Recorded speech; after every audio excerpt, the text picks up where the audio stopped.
Hey everyone, and welcome back to another episode of NinjaBraap. Unfortunately, I have some bad news. I went to Buttonwillow for the first time on Monday since moving to Southern California, and with a new race bike and a new track, I was on my way to crashing, and I did. I high-sided. I'll go over a little bit more later on just what happened. But I just wanted to tell everyone that I am actually okay.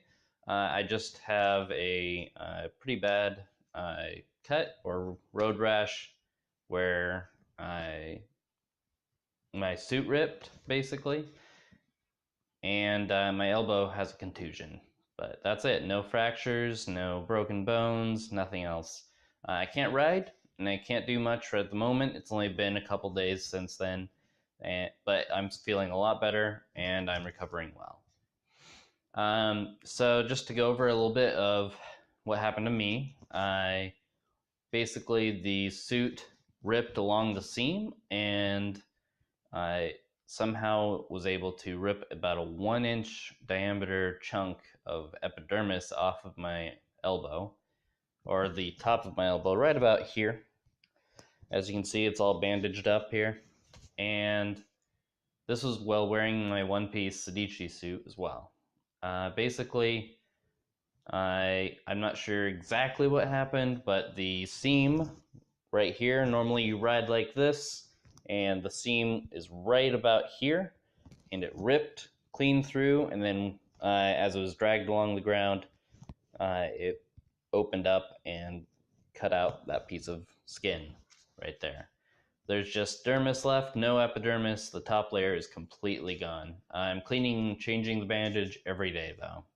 As far as what happened to the bike, it was a Highside, so if this is the rear end here, the tire came all the way up and it smashed into the front of the bike on the right side, and basically there's road rash along the entire side of the fiberglass race bodywork. It actually destroyed the front fairing stay.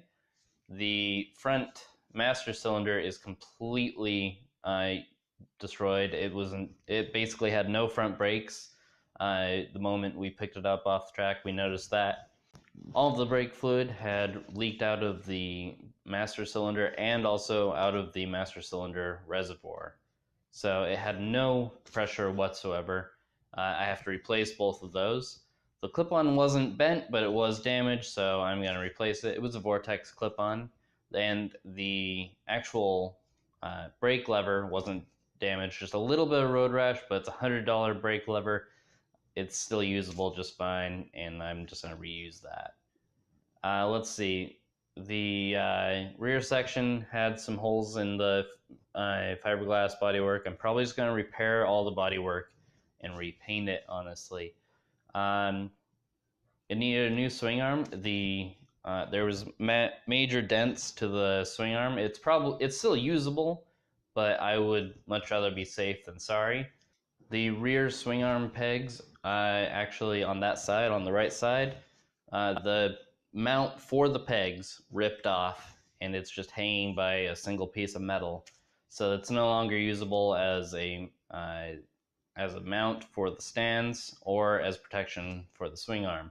So that's not good. It had new tires. That wasn't a contributing factor, but I'll go over again how it happened, or at least as far as I can tell, how it happened. Overall, actually, there was about $650 to $700 of damage done as far as parts alone. I'm doing all the work myself, so I'll get back to you as to what that would have cost if I had taken that to a shop, but I ordered about $650 to $700 of parts just to repair all the damage. So I just want to go over how things happened, basically, from what was going through my mind, kind of what I was doing at the time, and based on the footage that I recovered. I didn't get much recovered because both cameras, the GoPro and the Senna that was mounted on my helmet, both I lost the footage basically. The Senna was the only one I was able to recover any footage from. It had a damaged video file still on the card, but it had slightly kicked the cart out, so it was damaged. I had to actually use a video recovery program in order to get it. So here's that footage real quick.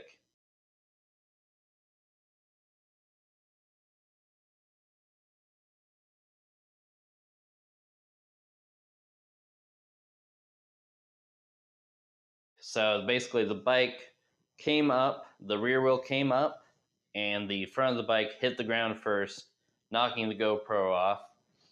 You can see my arms outstretched here, except that there's no damage from my to my gloves. So that's kind of interesting. My gloves are undamaged. So what I gather is basically the bike rotated and then landed, smashing into my elbow, and then trapping my elbow against the ground, still in a riding sort of position. And then it ripped through the suit and caused the damage that it did. It didn't take very long actually to come to a stop, even though I was going 80 to 90 miles an hour when I hit the ground. You can see that on my speedometer. It's anywhere from 80 to 90 miles an hour. I have no idea how accurate that is, but it was pretty fast, pretty hard. It happened like that. So I had just passed a small group of people, as you saw in the footage, and was coming up towards the next turn with a few people in front of me. The person in front of me was starting to slow down, and so I applied just a little bit of front brake to account for that, and then I wanted to downshift for the turn coming up ahead. And the bike was a new bike to me, new race bike, and it has quick shifters, so I was still trying to get used to that, and then it also has GP shift. Two things which I've never really ridden with. I have ridden with both of them individually at times, not very much, but I have ridden with them. I'd never got used to GP shift really, so I still need to learn that.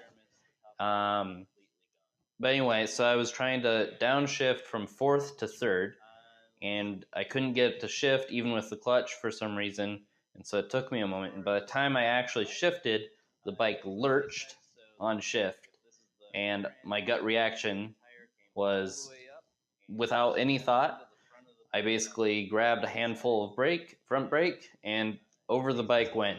So this new race bike is literally the same generation as my street bike, which is a 2005-2006 Kawasaki Ninja 636. Now, on my street bike, as some of you know, the front brakes are shit. Even after completely rebuilding them to try and fix it, new pads, all the internal components except for the piston itself were replaced. The calipers were rebuilt, new fluid flushed, everything. I mean, that's when I repowder coated the calipers. Everything was brand new, including the lever. It didn't fix it, which I thought was my mistake. But as it turns out, I learned this actually quite a while ago, and I ordered the parts long before this happened to fix my street bike, even before I bought the new race bike. Basically, Kawasaki realized that they had made a mistake and that the pressure on the front master cylinder wasn't sufficient. And it was very soft and dangerous. So they actually made a new piston kit for the master cylinder and reissued it for purchase and to rebuild the master cylinder. Basically, a soft recall is what it was. If you go and look at the part numbers, there's a replacement part number specifically for that piston, and it's an entire rebuild kit when you go to order it. It's not just the piston. It's crazy. So I reordered those, and I was actually about to rebuild the 636's front master cylinder there. Anyway, so this new race bike is the same generation. It's actually 2005, and my street bike is 2006. Same exact thing all across the board. The difference is that this bike has had the new piston installed and rebuilt and it has plenty of pressure. On top of that, it also has the 0708 calipers from the 2007-2008 Ninja ZX6. So it has the Nissan unibody calipers as opposed to the Tokiko dual piece calipers. So it's two pieces put together to make a caliper, which is what the OEM 2005-2006 ZX6 actually had. So it's better calipers. The master cylinder has been rebuilt, and it has stainless steel braided lines. So all across the board, it's a much better braking force than my street bike. It has even more braking force actually than any other bike I've ever ridden, and it's definitely a race bike. So that factor alone, basically, I was in my head, I was riding my street 636, and just based on those reactions, I was basically over braking on gut reaction to something that happened, and locked up the front brakes as a result. It only took a fraction of a second because it went from this to this, and that was enough to high-side the bike. So after I got back up, I noticed that someone else had actually gone down. It was the person right behind me, low-sided as a result, and I actually checked on them immediately. They checked on me, and their bike was great. They were up and riding afterwards. They came by the pits, and I made sure they were okay. They made sure I was okay, and I made sure they were okay. It was great. But I still feel bad because I don't like it when I cause trouble for other riders. I don't even want to go down on track ever, even during a race, because I feel like it's an inconvenience for everyone else, and I don't want to do that. After I got back to the pits, I apologized, of course. My arm was really in a lot of pain, so I had the paramedics called over, and while they were still coming over, I actually noticed that my arm kind of felt wet, so I reached in the tear that was on my suit, and I came out with blood. And that's how I found out that I was cut, or that I was missing a chunk of skin, because I then took off my the top piece of my one-piece suit, and I was gushing blood basically all over the ground. One of the instructors that actually helped me earlier in the day just kind of followed me around the track and gave me some advice, actually helped me load up everything, load up my bike, and got me all situated and made sure I was okay, and it was awesome. So thanks to CaliTrackdays for being an awesome organization, honestly. I hope to go to another track day with them if they come down to SoCal. So what's next is I've ordered the parts for the bike. I'm healing up. I really can't do much right now, mechanics-wise or riding-wise. I can't ride at all. It's a little bit difficult actually to drive, and today is the first day that I can even bend my arm at all. So that's maximum bend, and I can't reach my shoulder. So there's left, there's right. I did have it x-rayed. There's no fractures, so that's good.